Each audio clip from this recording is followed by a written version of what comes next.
Hello students, सभी का स्वागत है आपके अपने यूट्यूब चैनल राज एजुकेटर में। नीट फटाफट धमाका टॉप एमसीक्यू सीरीज़ में सभी बच्चों का एक बार फिर से हार्दिक स्वागत करता हूं। डियर स्टूडेंट, 11th बायोलॉजी फिलहाल चल रही है नीट के एग्जाम के लिए, जिसमें पोर्शन चल रहा है अपना एनिमल फिजियोलॉजी। आज का टॉपिक रहेगा अपना गमन एवं संचलन। डियर स्टूडेंट, बहुत शानदार कंटेंट आपके सामने रखा जाएगा और एग्ज़ाम में इन क्वेश्चन में से पूरी संभावना है आने की। तो बच्चों, अधिक से अधिक क्लास को शेयर कर दीजिएगा।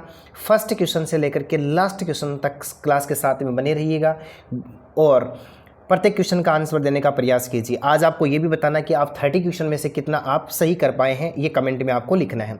चलो जुड़ते हैं आज के पहले क्वेश्चन के साथ में। मानव में अनुबंधीय कंकाल में कुल कितनी अस्थियां होती हैं? बिल्कुल, देखो, स्केलेटन सिस्टम जो होता है, कंकाल तंत्र जो होता है मानव का, उसको दो भागों में बांटा गया है। कितने भागों में बांटा गया है? इसको दो भागों में। देखो, एक भाग तो होता है इसका अक्षीय कंकाल। कौन सा कंकाल हो गया? अक्षीय। एक कंकाल होता है जिसको आप अनुबंधी कंकाल के नाम से जानते हैं, या फिर आप उसको क्या कह सकते हो, उपांगीय कंकाल के नाम से निरूपित कर सकते हो, अपेंडिकुलर के नाम से जिसको जाना जाता है। अक्षीय होगा और क्या हो जाएगा? अनुबंधी। देखो, ये जो अक्षीय कंकाल होता है इसके अंदर 80 अस्थियां पाई जाती हैं और हम जानते हैं कि मनुष्य के शरीर में कुल कितनी अस्थियां होती हैं? 206। तो बिल्कुल आप पहुंच गए होंगे। अनुबंधी कंकाल या उपांगिक जो कंकाल होता है जिसके अंदर कितनी अस्थियां होती हैं? 126 अस्थियां होती है। तो पहला ऑप्शन अपना करेक्ट हुआ। स्टूडेंट्स, उपांगिक का मतलब देखो क्या हो गया? उपांग। इसका मतलब इसके अंदर किसकी अस्थियां शामिल हो जाएंगी? हाथ प्लस पैर की अस्थियां शामिल हो जाएंगी। बिल्कुल कर लोगे आराम से। होगा इसके अंदर किसकी अस्थियां शामिल हो जाएंगी? हाथ और पैर की अस्थियां शामिल हो जाएंगी। प्लस में इसमें कौन शामिल होगा? इसके अंदर अंश मेखला और श्रोणी मेखला को भी शामिल किया जाएगा। इसके अलावा थोड़ी सी जानकारी और बताते हैं। जब भ्रूणी अवस्था की मैं बात करूं तो भ्रूणी अवस्था में जो बच्चा होता है उसमें कितनी अस्थियां होती हैं? 306। और बच्चे के जन्म के बाद में कितनी अस्थियां पाई जाती हैं? 217 अस्थियां पाई जाती हैं। ये आपको याद रखना है। और वयस्क मनुष्य के अंदर कितनी होगी? 206 हो गई। तो पहले क्वेश्चन के साथ में इतनी सारी जानकारी आपको मिली। बताना क्लास किस प्रकार की रही, बिल्कुल कमेंट में बताना है। अब बढ़ते हैं सेकंड क्वेश्चन की ओर। सेकंड क्वेश्चन आपको स्क्रीन पर दिख रहा है। खरगोश में अनुबंधी कंकाल में कुल कितनी अस्थियां हैं? बिल्कुल, आप मानव के साथ साथ में कंपैरिजन करेंगे खरगोश को तो देखो अनुबंधी कंकाल की बात कर रहे हैं। और थोड़ी देर पहले पहला जो क्वेश्चन था उसमें हमने मानव के अनुबंधी कंकाल के बारे में जानकारी प्राप्त की थी। मानव के अनुबंधी कंकाल के अंदर कितनी अस्थियां रखी थी हमने? 126 अस्थियां रखी थी। अब आपको ये बताना है कि खरगोश के अनुबंधीय कंकाल में कितनी अस्थियां पाई जाती हैं। ऑप्शन नंबर 1 में कह रहा है अगला 128, ऑप्शन नंबर 2 में 120 और ऑप्शन नंबर 3 में 80, ऑप्शन नंबर 4 में 37 यानी 37। तो बिल्कुल बताइए कि खरगोश के अनुबंधी कंकाल में कितनी अस्थियां होती हैं? बिल्कुल आंसर देने का प्रयास कीजिए। जी हाँ, इसका ऑप्शन नंबर 1 जो है वो करेक्ट हो जाएगा। यानी खरगोश के अनुबंधी कंकाल में कितनी अस्थियां पाई जाती हैं? 128 अस्थियां पाई जाती हैं। बिल्कुल याद रह जाएगा। जी सर, याद रह जाएगा। बहुत ही शानदार क्वेश्चन आपके सामने रखा गया। अब थोड़ा सा हम आगे बढ़ते हैं और सेकेंड क्वेश्चन की ओर चलते हैं। तीसरे क्वेश्चन की ओर चलते हैं। मानव कंकाल की सबसे लंबी अस्थि कौन सी है? वेरी सिंपल क्वेश्चन, ये तो आप आराम से कर लेंगे कि ह्यूमन जो स्केलेटन सिस्टम होता है उसकी सबसे लंबी अस्थि कौन सी होती है। तो इसमें तो आप तुरंत पहुंच गए होंगे कि सबसे लंबी अस्थि होती है फीमर, जो कहाँ पर पाई जाती है? जांग में पाई जाती है। तो जांग की जो अस्थि होती है वो सबसे लंबी अस्थि मानी जाती है। तो 1 नंबर ऑप्शन अपना क्या हुआ? करेक्ट हुआ। बिल्कुल आगे बढ़ते हैं। अब देखो नेक्स्ट क्वेश्चन की बात करते हैं हम। कोहनी की संधि है। देखो, कोहनी की संधि कौन सी होती है? बॉल एवं सॉकेट संधि होती है, पाइवोट संधि होती है, ग्लाइडिंग संधि होती है, हिंज संधि होती है। हिंज संधि को कब्जा संधि के नाम से भी जानते हैं, याद रखना। बॉल व सॉकेट संधि जो होती है ना, इसको कंदुक कलिका संधि के नाम से जानते हैं। तो कोहनी की संधि, अब आप अनुमान लगाइए कि कोहनी की संधि कौन सी होती है। तो देखो, कोहनी की जो संधि होती है उसमें हम क्या कर सकते हैं? 1 डायमेंशनल जो होता है उस प्रकार का मूवमेंट कर सकते हैं। तो कोहनी की जो संधि होती है वो कैसी संधि होती है स्टूडेंट्स? हिंज संधि होती है। और हिंज संधि को किसके नाम से जानते हैं? कब्जा संधि के नाम से जानते हैं। और कब्जा जो नाम है वो दरवाजे से खिड़की से आया, जिसमें कब्जे लगे होते हैं तो उसमें क्या एक प्रकार की गति पाई जाती है। तो ठीक उसी प्रकार से इसके अंदर भी कौन सी संधि हो जाएगी? हिंज संधि हो जाएगी। चलो आगे बढ़ते हैं। अगला क्वेश्चन क्या कहता है? मानव की क्रोटी के कंकाल में कुल कितनी अस्थियां पाई जाती हैं? मानव की क्रोटी के कंकाल में कुल कितनी अस्थियां पाई जाती हैं? ऑप्शन नंबर 1 में रखा 29, 2 में लिखा है 49, 39 और 19, 29, 49, 39 और क्या है 19, ये इसके अंदर पाई जाती हैं। तो बताओ इनमें से कौन सा करेक्ट आंसर होगा? मानव की खोपड़ी में कितनी अस्थियां पाई जाती हैं? कंकाल यानी हाँ, एक बात और याद रखना, ये जो क्रोटी जो लिखा हुआ है इसको मानव सिर का कंकाल कहते हैं। सिर का कंकाल जो होता है वो क्या कहलाता है? क्रोटी कहलाता है। ठीक है, तो इसमें कितनी अस्थियां होती हैं? तो पहुंच जाओ करेक्ट आंसर के पास में। बिल्कुल आपको 20 सेकंड का समय मिल गया। जी हाँ, इसके अंदर कितनी अस्थियां होती हैं? 29 अस्थियां पाई जाती हैं। देखो किस प्रकार से इसका डिवाइडेशन होता है उसकी थोड़ी हम बात करते हैं। देखो क्रोटी के अंदर पाई जाती हैं 29 अस्थियां। अब ये जो क्रोटी होती है इसको दो भागों में बांटा गया है। देखो कौन कौन से दो भाग हैं इसके अंदर, बात करते हैं। पहला भाग देखो इसके अंदर आता है कपाल की अस्थियां। कौन सी अस्थियां आती है? कपाल की। इसके बाद में जो दूसरी जो आती है उसको हम क्या कह देते हैं भाई? आनन या मुख की अस्थियां। तो देखो इसके अंदर 8 जो अस्थियां होती है वो तो कपाल में पाई जाती हैं और 14 अस्थियां किस में पाई जाती हैं? मुख में पाई जाती हैं। सर जी यहाँ पर तो 29 लिखा हुआ है, तो यहाँ पर तो ये 22 ही हुआ। तो आपको याद रखना जो कान जो होता है, एक कान में 3 अस्थियां होती है, तो दोनों कानों में कितनी अस्थियां होगी? 6। ठीक है, और एक अस्थि पाई जाती है कंठ में, जिसको कंठिका अस्थि के नाम से, हायोड अस्थि के नाम से जानते हैं। तो अब देखो काउंट करके आप देखोगे ना, 22, 28 और 29। इस प्रकार से मानव की क्रोटी में कितनी अस्थियां पाई जाती हैं? 29 अस्थियां पाई जाती हैं। एक नंबर ऑप्शन अपना क्या हुआ? करेक्ट हुआ। चलो बढ़ते हैं नेक्स्ट क्वेश्चन की ओर। अगला क्वेश्चन क्या कहता है? मानव में तैराकी पसलियों की संख्या बताइए। वेरी नाइस क्वेश्चन, बहुत ही शानदार क्वेश्चन आपके सामने स्क्रीन पर दिख रहा है। आपको इसमें बताना कि मानव के अंदर तैराकी प्रकार की जो पसलियां होती हैं वो कितनी होती हैं। क्या कह रहा है ऑप्शन नंबर 1 में? 6 जोड़ी, 5 जोड़ी, 3 जोड़ी, 2 जोड़ी। बिल्कुल बता दीजिएगा कि मानव के कंकाल के अंदर, मानव कंकाल में तैराकी जो पसलियाँ होती हैं उनकी संख्या कितनी होती है। देखो बात करते हैं हम रिब्स की। यदि बात करें तो मानव के कंकाल में 12 जोड़ी क्या पाई जाती हैं? रिब्स पाई जाती हैं, पसलियाँ पाई जाती हैं, बिल्कुल पाई जाती हैं। अब इसको देखो हमने किस प्रकार से डिवाइडेशन कर रखा है। ये जो अस्थियाँ होती हैं वो ये जो पसलियाँ होती हैं वो 3 प्रकार से होती हैं। एक तो सत्य प्रकार की पसली होती है, एक असत्य प्रकार की पसली होती है, और एक तैराकी प्रकार की होती है जिसको प्लावी भी कह सकते हैं हम, फ्लोटिंग के नाम से जिसको जानते हैं। डियर स्टूडेंट याद रखना, 1 नंबर से लेकर के जो 7 नंबर जो पसलियों का जो जोड़ा होता है उसको तो ट्रू पसली के नाम से जानते हैं, वास्तविक पसली के नाम से जानते हैं। 8, 9, 10, 11, 12 ये जो होते हैं इसको हम क्या बोलते हैं? असत्य बोलते हैं, यानी फॉल्स बोलते हैं। उसमें से जो 11 नंबर और 12 नंबर जो पसली का जोड़ा होता है उसको हम तैराकी के नाम से जानते हैं, या फिर फ्लोटिंग के नाम से जानते हैं, या फिर प्लावी के नाम से जानते हैं। तो इसमें कितनी जोड़ी हो गई साहब? 12 जोड़ी। 2 जोड़ी जो पसलियाँ ऐसी होती है 12 में से, जिसको हम क्या कह सकते हैं? तैराकी पसलियों की संख्या मान सकते हैं। तो इसके अंदर करेक्ट आंसर क्या हो जाएगा? यानी 4 नंबर ऑप्शन करेक्ट हो जाएगा। 2 जोड़ी जो होती हैं वो किस प्रकार की पसलियाँ होती हैं? प्लावी प्रकार की या तैराकी प्रकार की पसलियाँ होती हैं। नेक्स्ट क्वेश्चन, 7 नंबर क्वेश्चन देखो क्या कह रहा है। निचले मानव के निचले जबड़े की अकेली अस्थि है। निचले जबड़े की कौन सी अस्थि होती है? मैक्सिला होती है, मैंडिबल होती है, मैक्सिला, मैंडिबल, और क्या लिखा हुआ है? स्क्वामोजल और टेरिगोइड होती है। तो आपको बताना कि निचले जबड़े में कौन सी अस्थि पाई जाती है। तो आपको याद रखना है, इसमें सीधा पहुंच जाता हूं मैं कि जो मैंडिबल होती है, मैंडिबल किस में पाई जाती है? निचले जबड़े में पाई जाती है। तो 2 नंबर ऑप्शन अपना करेक्ट हुआ। याद रख लेना इस प्रश्न को, बार बार रिवाइज कीजिए, क्लास को अधिक से अधिक शेयर कीजिएगा। चलो बढ़ते हैं अगले क्वेश्चन की ओर। स्तनधारी की सबसे बड़ी कशेरुका कौन सी है? बहुत ही शानदार क्वेश्चन आपके सामने स्क्रीन पर दिख रहा है। मैमल या जो प्राणी है, स्तनधारी है, उसमें सबसे बड़ी कशेरुका कौन सी होती है? बिल्कुल देखो, पहले तो आपको ये ध्यान रखना है कि जो कशेरुकाएं जो होती हैं उनकी संख्या कितनी होती है? 33। कितनी होती है? 33। किस प्रकार से पाई जाती हैं? 7 ग्रीवा प्रदेश में पाई जाती हैं, गर्दन वाले भाग में। 12 कौन से भाग में पाई जाती हैं? वक्षीय भाग में, जो पसलियों के ओर वाला जो भाग है वहाँ पर पाई जाती हैं। 5 कहाँ पर पाई जाती हैं? उदरीय भाग में। ठीक है, और इसके बाद में, या जिसको हम कटी प्रदेश कह सकते हैं। इसके बाद देखो हम बात करते हैं 5 अस्थियाँ पाई जाती हैं, यानी जिसको हम त्रिक, और 4 अस्थियाँ जो होती हैं, 4 जो कशेरुकाएँ होती हैं वो किसके रूप में पाई जाती हैं? अनुत्रिक के रूप में पाई जाती हैं। तो देखो 7 तो होगी ग्रीवा प्रदेश में, 12 होगी वक्षीय भाग में, 5 हो गई कटी प्रदेश में, और 5 हो गई त्रिक में, और 4 हो गई अनुत्रिक में। बिल्कुल याद रख लोगे। अब अगला क्या कह रहा है कि सबसे बड़ी की बात कर रहा है, तो आपको याद रखना जो कटी प्रदेश में जो पाई जाती है, यानी 3 नंबर ऑप्शन अपना यहाँ पर क्या हो जाएगा? करेक्ट हो जाएगा। चलो बढ़ते हैं अगले क्वेश्चन की ओर। किस अस्थि पर डेल्टोइड रिज होती है? बहुत शानदार क्वेश्चन आपको स्क्रीन पर दिख रहा है, और ये कई बार नीट के एग्जाम में आया हुआ है। किस अस्थि पर डेल्टोइड रिज पाई जाती है? तो आपको याद रखना, देखो इसमें ऑप्शन क्या क्या दे रखे हैं? Radius, ulna, humerus, femur. ये 4 ऑप्शन आपको स्क्रीन के ऊपर दिख रहे हैं। इसमें से आपको बताना है कि किस अस्थि पर डेल्टोइड रिज पाई जाती है। बिल्कुल करेक्ट आंसर देने का प्रयास कीजिए।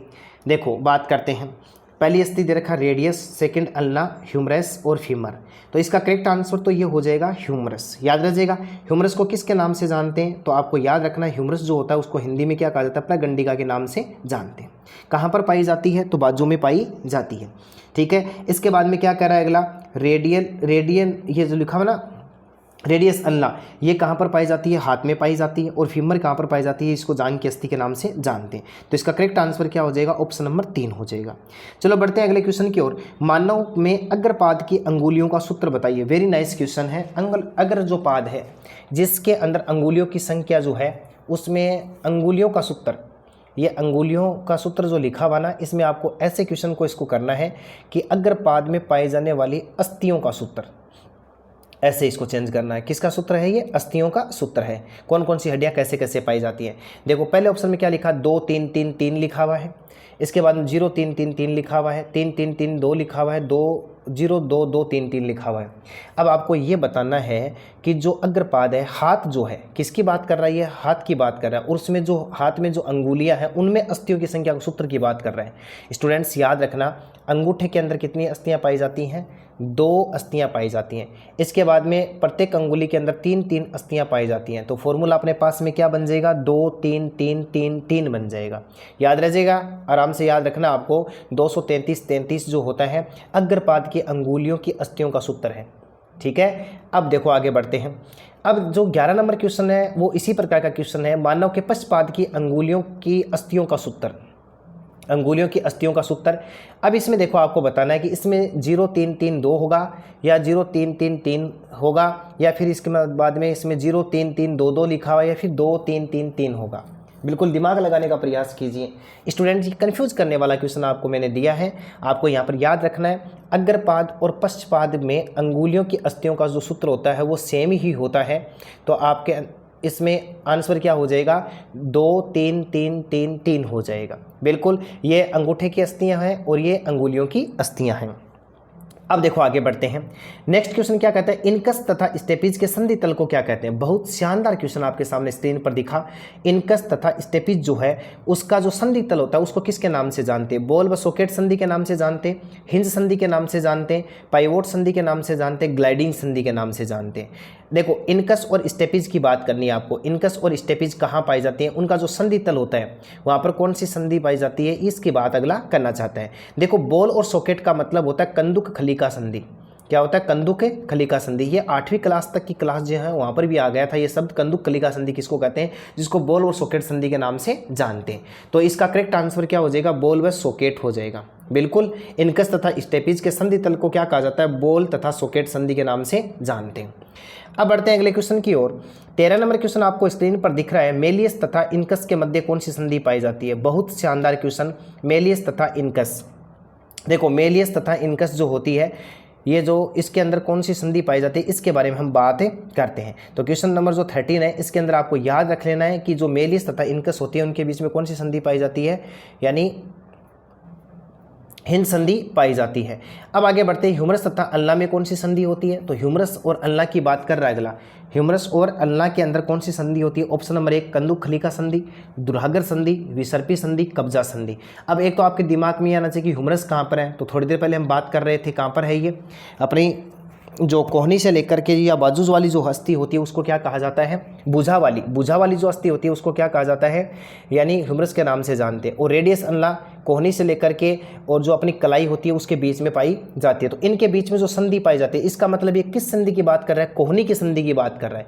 किसकी बात कर रहा है, कोहनी की संधि की बात कर रहा है। तो हमने थोड़ी देर पहले ही पढ़ा था कि कोहनी की जो संधि होती है उसको किसके नाम से जानते हैं, कब्जा संधि के नाम से, या उसका क्या नाम ले सकते हैं हम, हिंज। तो देखो ऑप्शन नंबर में किसी में दिखाई दे रहा है क्या, बिल्कुल ऑप्शन नंबर 4 जो है उसमें कब्जा संधि दिया हुआ, तो करेक्ट आंसर क्या हो जाएगा, कब्जा संधि। अब देखो आगे बढ़ते हैं, मनुष्य में कुल कशेरुका है। ये तो सिंपल सा क्वेश्चन थोड़ी देर पहले हम चर्चा कर चुके हैं कि इसमें कितना हो जाएगा, 33 कशेरुकाएं मानव के अंदर पाई जाती हैं। अब देखो स्टूडेंट्स, नेक्स्ट क्वेश्चन आपके सामने स्क्रीन पर दिख रहा है, और PMT 9093 2002 में ये क्वेश्चन आया हुआ है, ओलेक्रेनन प्रवर्ध है। मेरा मानना है कि इस प्रकार का क्वेश्चन एग्जाम में बहुत अधिक दर्शन देता है। तो ओलेक्रेनन जो होता है वो क्या होता है, इसको समझना है।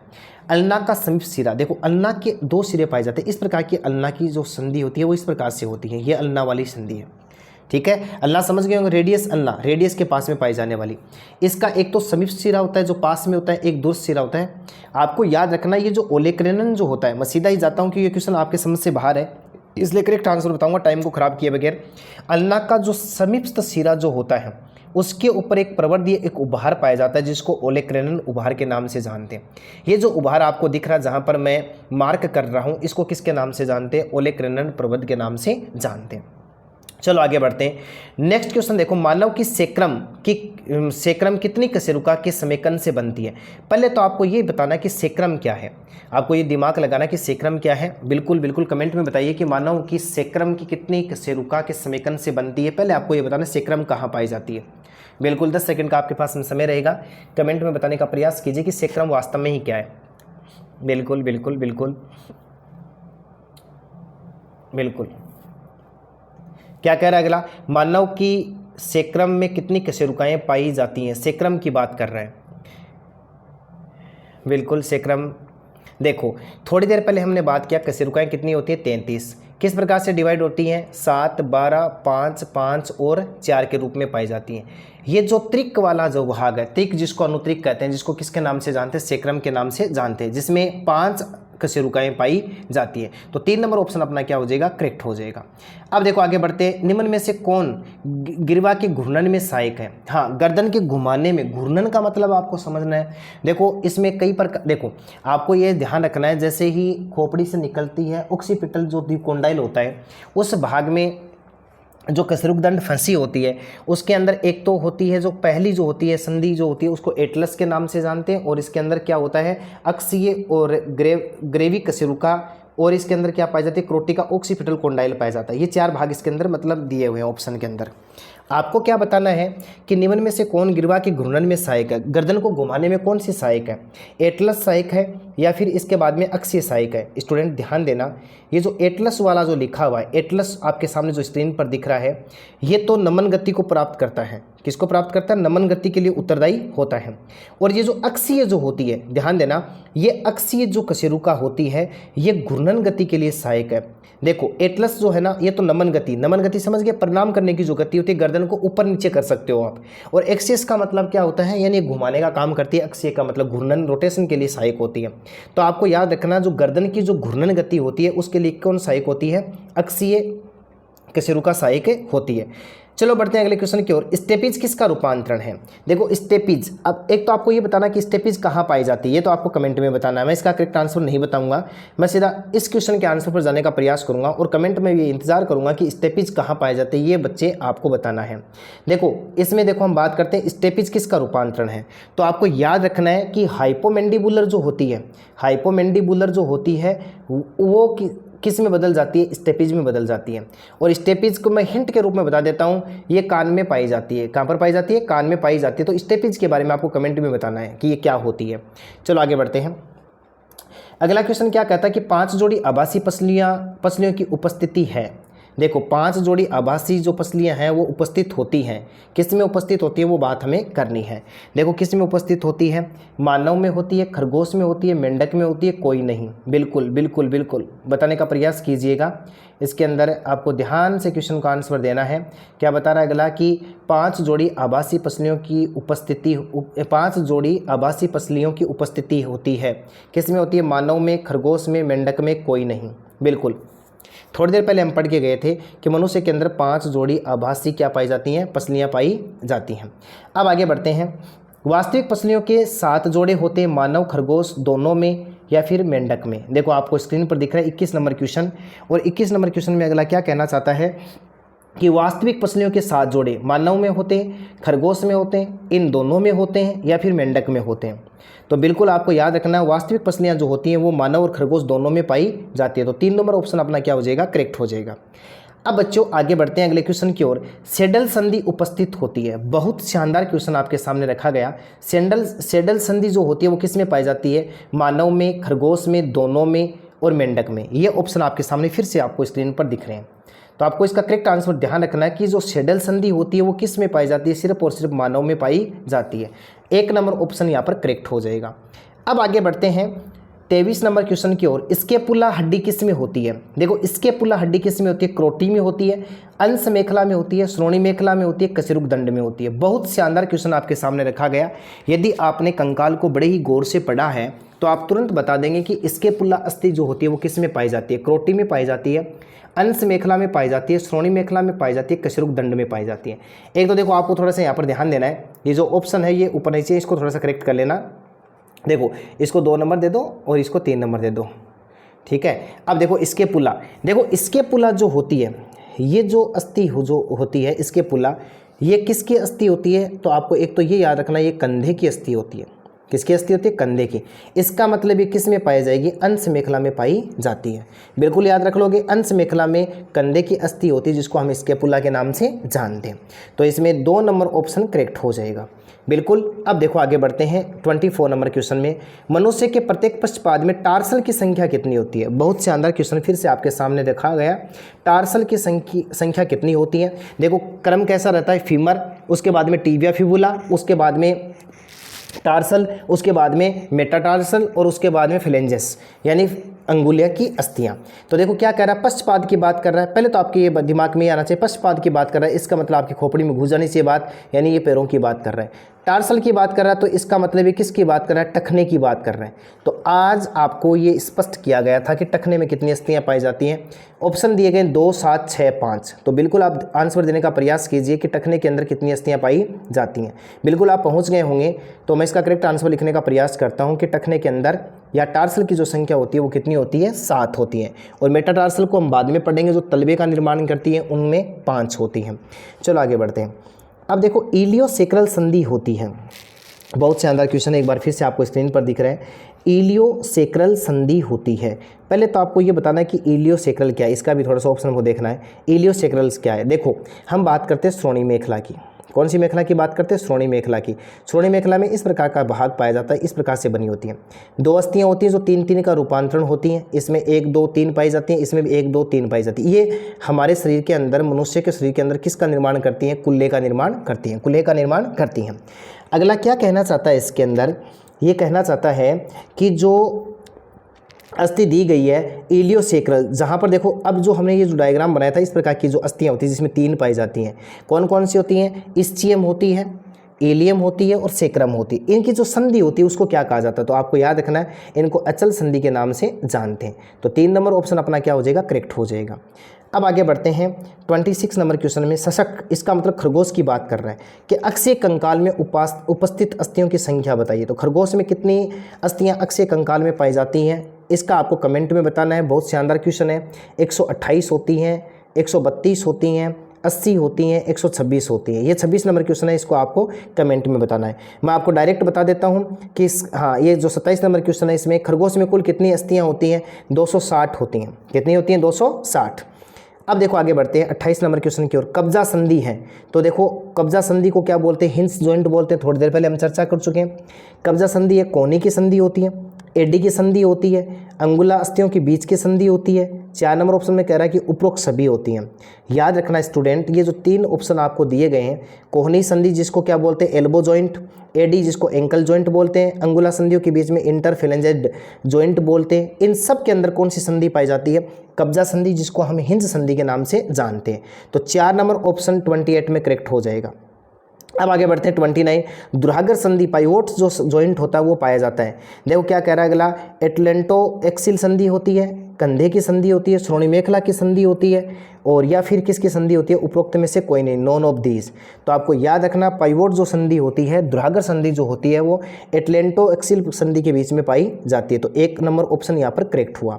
बिल्कुल लास्ट क्वेश्चन की ओर बढ़ते हैं। मानव के चेहरे में उपस्थित अस्थियों की कुल संख्या बताइए। तो अब ये आपको बताना है, क्योंकि 2-3 नंबर क्वेश्चन में हम इसका एक्सप्लेनेशन कर चुके हैं। तो 30 नंबर क्वेश्चन का आंसर भी आपको करेक्ट ऑप्शन में देना है। कमेंट में बताना है कि इसका करेक्ट आंसर क्या होगा। तो ये जो गमन एवं संचलन वाला जो चैप्टर था, उसमें से हमने 30 महत्वपूर्ण क्वेश्चन आपके सामने रखे, और ये पार्ट 1 था। इसी प्रकार से पार्ट 2 का आप इंतजार करते रहिए। जल्दी मिलते हैं अगली ऑनलाइन क्लास में। तब तक के लिए धन्यवाद, और क्लास को अधिक से अधिक शेयर कीजिए।